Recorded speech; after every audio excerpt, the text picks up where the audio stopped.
Hi, I'm Jay Mattlin. I'm running for Millburn School Board. And I thought you might be interested in my perspective on the board and why it is that I'm doing this. Well, in a nutshell, there are three things that I'm concerned about. One is that this is the second year in a row in which we've had teacher layoffs. And we've kept the tax increase this year particularly low. I'm concerned that in the long run that we're on a path that's going to see further reductions in the ranks of teachers and further expansions of class sizes.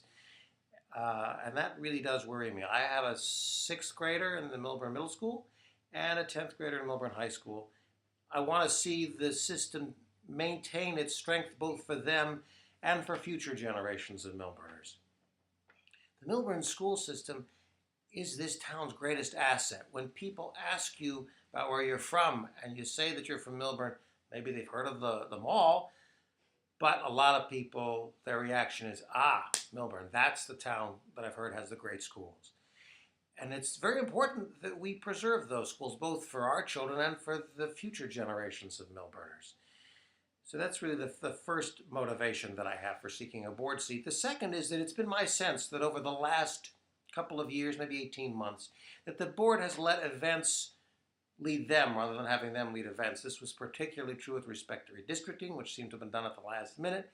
And then more recently, it's been known for 3 years that the teachers' union contract was up this year, and yet we still don't have an agreement. And it seems like those negotiations started kind of late.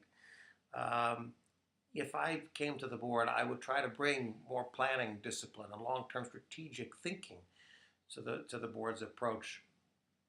I have a graduate degree in which I took courses in demography, so I would be able to help evaluate trends in school populations, which is important also for redistricting, but also in terms of long-range planning.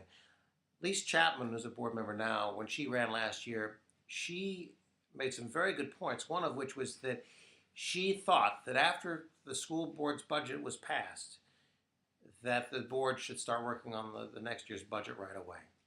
And that the school board should reach out to teachers and ask them for their ideas about ways to save money.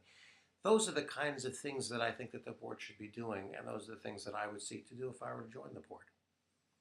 The third major reason that I'm seeking a seat is that I often feel as if the board doesn't always listen to the voices of the entire community or to the voices of those who would be affected by decisions, but instead listens to the voices that are the loudest at board meetings. I think that the board could benefit from doing surveys of the members of the community who are affected by their decisions. I have a background in market research, and I would bring my experience and knowledge of surveys to bear on doing such surveys for the community. So those are the three main emphases that I have in seeking a board seat. And I thank you very much for your interest and for listening.